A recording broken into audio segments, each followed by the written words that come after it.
तो hi hello my dear friends, welcome to this new video. आज की इस वीडियो में मैं chemistry class 9 chapter 1 matter in our surrounding का नोट्स लाया हूँ। जो नोट्स आपका पूरा एनसीईआरटी और एस चंद को फुल कवर्ड किया हुआ है ए टू जेड, मैटर से लेकर इवापोरेशन और बॉइलिंग का डिफरेंस तक ये नोट्स है।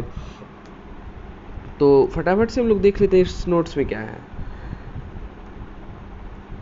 पहला मैटर का डिफाइन है। Matter, what is matter made up of, matter क्या चीज़ से बना होता है। कैरेक्टरिस्टिक्स है, ये तो बहुत इंपॉर्टेंट है, साथ साथ मैं बताते चल रहा हूँ इंपॉर्टेंट क्या है, ये हर साल आता है। फिर स्टेट ऑफ मैटर है, सॉलिड लिक्विड गैस। मैंने इसको क्या किया, एग्जाम में क्वेश्चन आ जाए तो आपके पास कंटेंट हो। पहले मैंने हल्का सॉलिड को डिफाइन करके उसके सारे प्रॉपर्टीज़ को जो है यहाँ पे डिस्क्राइब कर दिया, और नोट में स्पॉन्ज के बारे में भी लिखा है। और फिर सेम लिक्विड में भी मैंने वैसे ही किया है, एंड गैस में भी लिक्विड और लिक्विड के प्रॉपर्टीज़, गैस के प्रॉपर्टीज़। और ये आपको बहुत हेल्प करेगा, ये है रिकॉलिंग टेबल, कंपैरिजन टेबल ही मान लीजिए।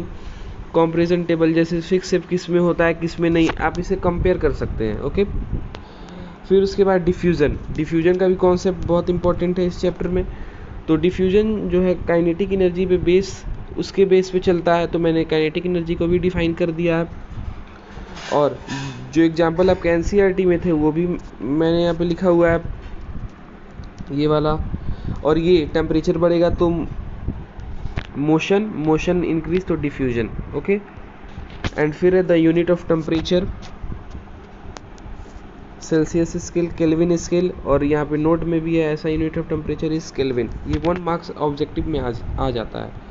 और सबसे मेन तो आपका ये है, ये formula, temperature in Kelvin scale is equal to temperature in Celsius scale plus 273। और इसका मैंने एक क्वेश्चन दोनों फॉर्मूलाएं बता दिया है। अगर केल्विन निकालना है तो 273 प्लस करेंगे, ओके। अगर सेल्सियस निकालना है तो 273 माइनस करेंगे, ठीक है। अब है change of state of matter, इस टॉपिक को भी मैंने कवर किया है,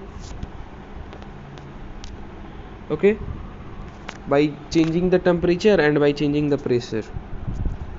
और सबसे इम्पॉर्टेंट तो ये है effect of change of temperature. ये टेबल आपको याद होना चाहिए, ये इंपॉर्टेंट है, ये एनसीईआरटी में भी है। कौन से स्टेट को चेंज करेंगे तो उसको क्या कहा जाता है। और 2 नंबर में भी इसका डिफाइन आ जाता है, तो मैंने सबका इसका डिफाइन जो है यहाँ पे ब्रीफली दे दिया हुआ है। Melting point, boiling point, freezing, sublimation, condensation, deposition, humidity. Okay, फिर उसके बाद आता है सबसे मेन टॉपिक जो 3 नंबर या 2 नंबर में आता है, latent heat. Latent heat direct question आ जाएगा, what is the latent heat of fusion, what is the latent heat of vaporisation. और मैंने उस पर भी क्वेश्चन भी डाल दिया है, which will have more energy. 2 type, एक ये क्वेश्चन है और एक ये क्वेश्चन है, ओके। और फिर मैंने effect of change of pressure डाल दिया है, इस टॉपिक को भी मैंने कवर किया है। उसके बाद इवापोरेशन, बहुत important topic.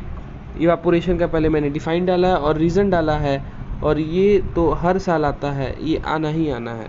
Factor affecting evaporation, surface area, मैंने हल्का हल्का इसको डिफाइन किया है, आपको एग्जाम में आया तो आप कर सकते हैं, आपको फुल मार्क्स मिलेंगे। Surface area, temperature, humidity and wind speed. इसका एक ट्रिक भी है याद करने का, WHAT, वाट से क्या हो गया विंड स्पीड, H से ह्यूमिडिटी, A से सरफेस एरिया और T से टेम्परेचर, ओके। उसके बाद एक क्वेश्चन है, explain why does a desert cooler better on a hot dry day,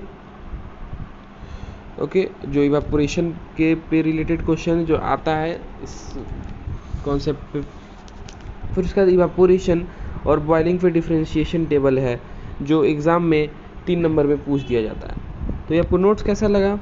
notes अगर अच्छा लगा तो लाइक करिएगा, और ऐसे बहुत सब्जेक्ट नोट्स मैं लाने वाला हूँ, साइंस, SST, इंग्लिश के इनसाइड नोट्स और NCERT की एक्सरसाइज।